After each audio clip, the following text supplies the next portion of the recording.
भारतीय भक्ति परंपरा में संतों और कवियों का विशेष स्थान रहा है, जिन्होंने अपनी वाणी के माध्यम से भक्ति का प्रचार और प्रसार किया और जन जन को आध्यात्मिक जागरूकता से जोड़ा।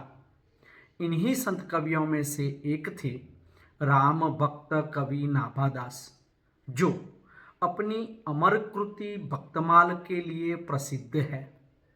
नाभादास की भक्ति विशेष रूप से राम भक्ति पर केंद्रित थी। उनका मानना था कि राम केवल एक ऐतिहासिक या पौराणिक पात्र नहीं, बल्कि परब्रह्म परमेश्वर है, जो अपने भक्तों की रक्षा और उद्धार के लिए अवतरित होते हैं। नाभादास मूलतः एक हिंदू संत, धर्मशास्त्री और भक्तमाल के लेखक थे। नाभादास रामानंद की परंपरा से संबंधित एक संत थे। लाखों अनुयायी उन्हें आज मानवता के लिए काम करने के उनके संकल्प के लिए याद करते हैं।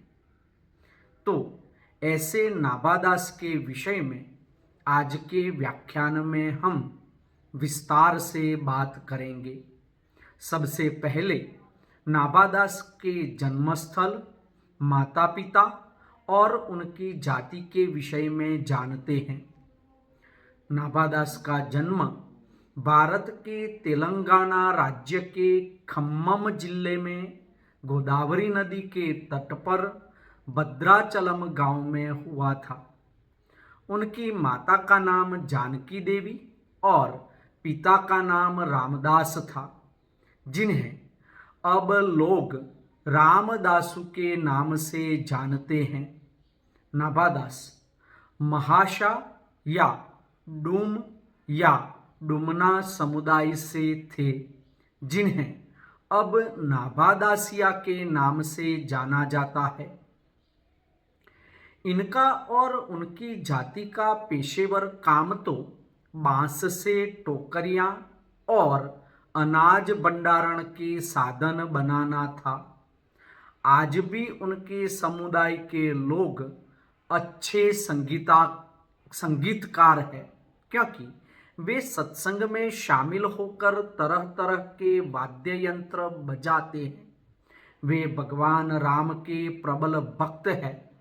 उसका कारण यह है कि राम का मंदिर भद्राचलम में स्थित है, जिसे अब राम भद्राचलम के नाम से जाना जाता है। उनके माता पिता ऐसा मानते थे कि उनके पुत्र नारायण दास का जन्म भगवान राम की कृपा से हुआ है, इसलिए वह परम भक्त, विद्वान, बुद्धिमान और धर्मशास्त्री है। उनका नाम जो पहले नारायण दास था, वह अग्रदास और किलदास के मिलने के बाद उन्होंने नाभादास रखा। ऐसे नाभादास रामानंद की शिष्य परंपरा में आते हैं। भक्ति काल के कवियों में स्वामी अग्रदास के शिष्य नाभादास का विशिष्ट स्थान है। अंतः साक्ष्य के अभाव में इनके जन्म मृत्यु की तिथियों के विषय में जानकारी दे पाना निश्चित नहीं है। उनके विषय में मिश्र बंधु, डॉक्टर श्याम सुंदर दास, आचार्य रामचंद्र शुक्ल, डॉक्टर दीनदयालु गुप्त, आचार्य क्षिति मोहन सेन आदि ने कई तिथियां अलग अलग निर्धारित की है, किंतु उनमें पर्याप्त अंतर है। आचार्य नंद दुलारे वाजपेयी ने अपने हिंदी साहित्य के इतिहास में आचार्य रामचंद्र शुक्ल के मत का समर्थन करते हुए लिखा है कि रामानंद जी की शिष्य मंडली में अनंतानंद जी का नाम भी आता है। इनके शिष्य थे कृष्णदास पपहारी, जिन्होंने नाथपंथियों के हाथ से गलता के मठ को ले लिया। पपहारी जी के शिष्य थे अग्रदास जी। इनका समय 1577 ईस्वी सन के लगभग है। ये अच्छे कवि थे। इन्हीं के शिष्य थे नाभादास जी, जिनका बनाया हुआ ग्रंथ भक्तमाल है। नाभादास की रचनाओं के विषय में बात करें तो नंद दुलारे वाजपेयी जी ही लिखते हैं कि भक्तमाल 316 छप्पयों में 200 भक्तों का चरित है। भक्तमाल उस काल की सिद्धियों की कहानी का एक भंडार है। वे आगे लिखते हैं कि नाभादास जी के शिष्य प्रियादास जी ने भक्तमाल पर एक टीका कवित्त सवैयों पर लिखी। इसमें भी जीवन परिचय की अपेक्षा चमत्कारों पर ही अधिक ध्यान दिया गया है। इनके अष्टमाल का अनुवाद बंगला, उड़िया तक में है और इससे प्रभावित होकर इतर धर्मों एवं संप्रदायों के लोगों ने भी इस ढंग की रचनाएं लिखी। इनकी अष्टमाल नामी 2 और पुस्तकों का पता लगा है। उनकी अन्य उल्लेखनीय कृतियां हैं रामाष्टयाम, अस्तेयम और ब्रज में रामचरित्र के पद। नाभादास की मान्यता थी कि जात न पूछिए साध की, पूछ लीजिए ज्ञान, मोल करो कृपाण का, परिरहन दो म्यान। अर्थात पवित्र संतों से जाति धर्म न पूछें, भगवान के ज्ञान के बारे में पूछें। वे यह भी लिखते हैं कि भगत भक्ति भगवान, गुरु चतुर नाम बाप एक, इनके पद बंधन किए, नासी विघन अनेक। नाभादास की मृत्यु 1643 में हुई मानी जाती है। वे लगभग 106 वर्षों तक जीवित रहे थे, ऐसा उनके भक्त लोग मानते हैं। नाभादास की कीर्ति का मूल आधार भक्तमाल ही है। कुछ विद्वानों के अनुसार इस ग्रंथ में माला के मनकों के समान 108 छंद थे, परंतु संवत 1770 की प्रति में इसकी छंद संख्या 194 है। प्रियादास की प्रसिद्ध टीका में 214 पद्य दिए गए हैं और आचार्य रामचंद्र शुक्ल जी ने इनके 316 छंद माने हैं। मूल आकार जो भी रहा हो, भक्तमाल में नाभादास ने छप्पय छंद में अपने पूर्ववर्ती अथवा समसामयिक लगभग 200 भक्तों का चरितगान किया है। कवि ने इन भक्तों के जन्म मरण की तिथियों अथवा अन्य स्थल तथ्यों की गणना में विशेष रुचि व्यक्त नहीं की। भक्तों के जीवन की अलौकिक घटनाओं का वर्णन कर जनता के हृदय में उनके जीवनादर्शों के प्रति आस्था उत्पन्न करना ही कवि का मूल लक्ष्य रहा है। चरित वर्णन में नाभादास ने प्रायः 3 स्रोतों से सामग्री का संकलन किया है। किंवदंतियां, धार्मिक ग्रंथ तथा समकालीन भक्तों के संबंध में उनका अपना ज्ञान। नाभादास ने यहाँ किसी प्रकार का पक्षपात नहीं किया। निर्गुण अथवा सगुण विचारधारा के सभी भक्तों के प्रति मन में समान श्रद्धा है।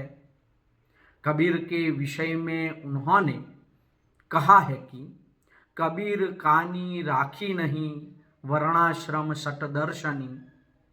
कबीर ने षट दर्शनों और वर्णाश्रम का सम्मान नहीं किया, ऐसा इस पद का मानना है।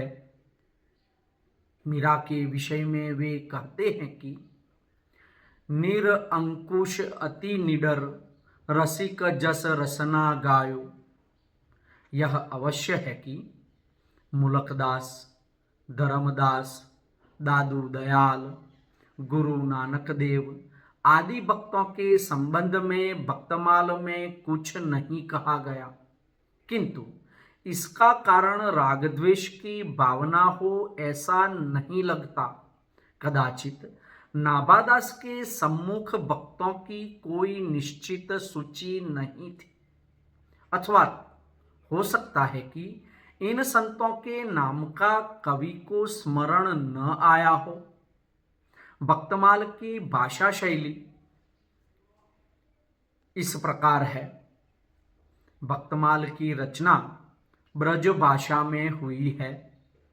इसकी भाषा शैली प्रौढ़ एवं परिमार्जित है। चरित्र वर्णन में कवि ने समास शैली का ही अवलंबन किया है। इस प्रकार के विषय निरूपण में प्रायः विस्तार की संभावना रहती है, किंतु नाभादास ने भाषा पर अपूर्व अधिकार का परिचय दिया है और प्रायः एक ही छंद में भक्त विशेष के प्रमुख गुणों का वर्णन कर दिया है। समास का प्रयोग होने पर भी भक्तमाल की भाषा में प्रसाद गुण का अभाव नहीं हुआ। संक्षिप्त और सीधी अभिव्यक्ति के कारण उनके छंदों की अनेक पंक्तियां सूक्ति बन गई है। हिंदी साहित्य में भक्तमाल का योगदान अनन्य है। भक्तों और भक्त कवियों के जीवन चरित्र को सुरक्षित रखने में भक्तमाल का योगदान महत्वपूर्ण है।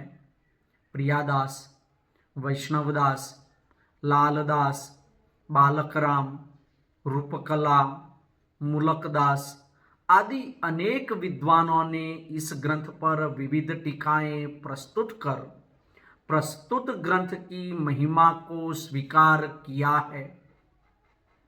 टीकाकारों के अतिरिक्त आगे चलकर अनेक कवियों ने भी इसी आधार पर विभिन्न भक्तमालों और परिचयों की रचना कर एक नवीन परंपरा को जन्म दिया।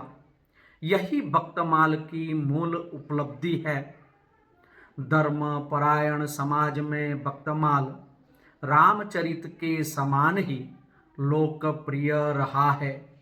हिंदी में जीवनी साहित्य का यह पहला ग्रंथ है।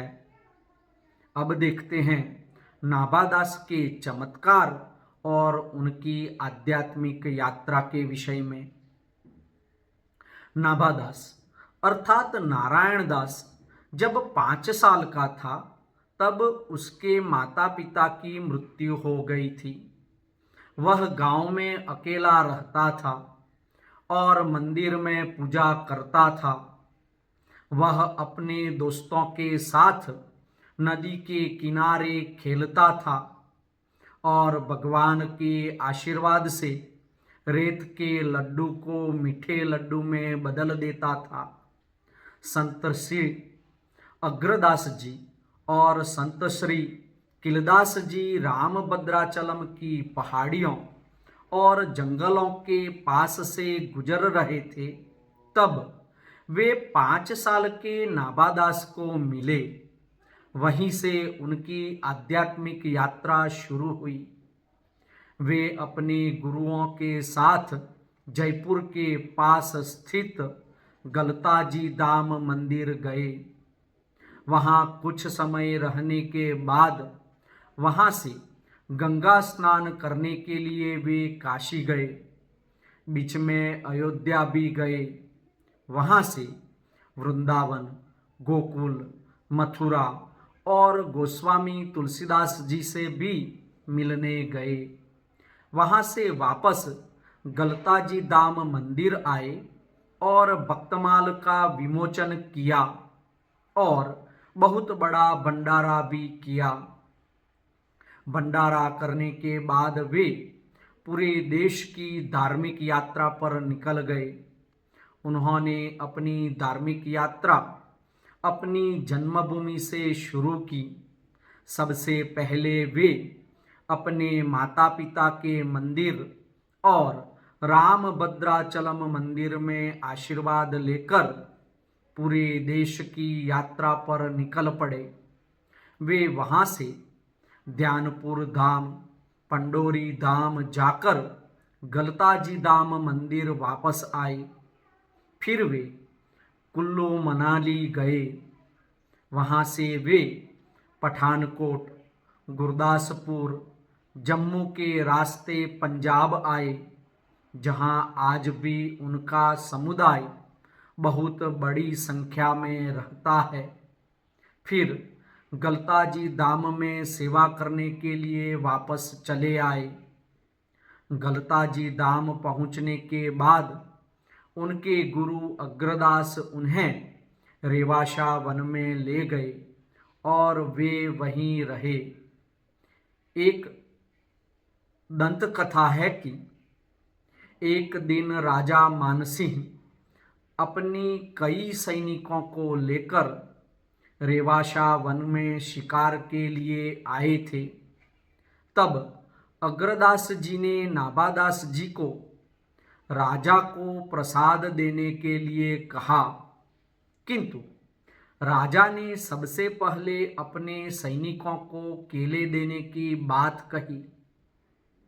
नाभादास ने सभी सैनिकों को 10-10 केले दिए, जबकि उनकी टोकरी में तो केवल 10 ही केले थे। यह चमत्कार देखकर राजा मानसिंह उनके पैरों में गिर पड़े और उनको आश्रम बनाने के लिए 1600 एकड़ जमीन दान में दी और वहां पर एक धाम बना।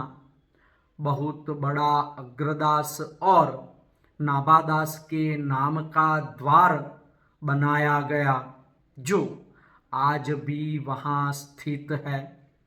कहा जाता है कि वे लंबी आयु तक जिंदा रहे और भगवान राम की सेवा करते करते लेखन कार्य करते रहे। उन्होंने जहाँ जहाँ भी यात्रा की, वहाँ बहुत बड़ी संख्या में उनको मानने वाले आज भी है। तुलसीदास और नाभादास का संबंध अनन्य रहा है। ऐसा कहा जाता है कि वे एक बार गोस्वामी तुलसीदास जी से मिलने काशी गए थे। उनकी आध्यात्मिक यात्रा के दौरान और गोस्वामी तुलसीदास जी भी उनके भंडारे में गलताजी धाम मंदिर आकर उन्हें मिले थे। तुलसीदास जी के संबंध में नाभादास का प्रसिद्ध छप्पय है कि त्रोता काव्य निबंध करी शतकोटि रामायण, इक अक्षर उच्चरे ब्रह्म हत्यादि पारायण, अब भक्तन सुख दैन बहुरी लीला विस्तारी, रामचरण रसमत्ता रहत अहनिसी व्रतदारी। राम भक्त नाभादास की राम भक्ति अनन्य थी। आचार्य रामचंद्र शुक्ल हिंदी साहित्य के इतिहास में लिखते हैं कि अपने गुरु अग्रदास के समान ही इन्होंने राम भक्ति संबंधित कविता की है। मूलतः वे राम भक्त कवि ही थे। ब्रज भाषा पर इनका अच्छा अधिकार था और पद्य रचना में अच्छी निपुणता थी। रामचरित संबंधित इनके पदों का एक छोटा सा संग्रह अभी थोड़े दिन हुए, अर्थात जब रामचंद्र शुक्ल अपना इतिहास लिख रहे थे उसके थोड़े दिन पहले प्राप्त हुआ था। उनका अष्टयाम महत्वपूर्ण रचना है। इन्होंने 2 अष्टयाम भी बनाए थे, ऐसा हम कह सकते हैं। एक ब्रजभाषा गद्य में, दूसरा रामचरितमानस की शैली पर दोहा चौपाइयों में। दोनों के उदाहरण इस प्रकार है। सबसे पहले हम गद्य का उदाहरण देखते हैं। वे वहां लिखते हैं, तब श्री महाराज कुमार प्रथम श्री वशिष्ठ महाराज के चरण छुए प्रणाम करत भय, फिर ऊपर वृद्ध समाज तिनको प्रणाम करत भय, फिर श्री राजा धीराज जू को जोहार करके श्री महेंद्रनाथ दशरथ जू के निकट बैठत भय। पद्य का उदाहरण इस प्रकार है। अवधपुरी की शोभा जैसी, कही नहीं सकही शेष श्रुति तैसी, रचित कोट कल दौत सुहावन, विविधा रंगमती अति मन भावना। अंत में निष्कर्ष रूप में कह सकते हैं कि नाभादास जी भारतीय भक्ति साहित्य के उन महान संत कवियों में से एक थे जिन्होंने भक्ति को जाति, वर्ग और संप्रदाय की सीमाओं से परे एक सार्वभौमिक चेतना के रूप में स्थापित किया। उनकी कृति भक्तमाल केवल संतों की जीवनी का संकलन मात्र नहीं, बल्कि भक्ति की दिव्य महिमा का सजीव चित्रण है। उनकी राम भक्ति गहरी, समर्पित और समाज सुधारक दृष्टिकोण से परिपूर्ण थी।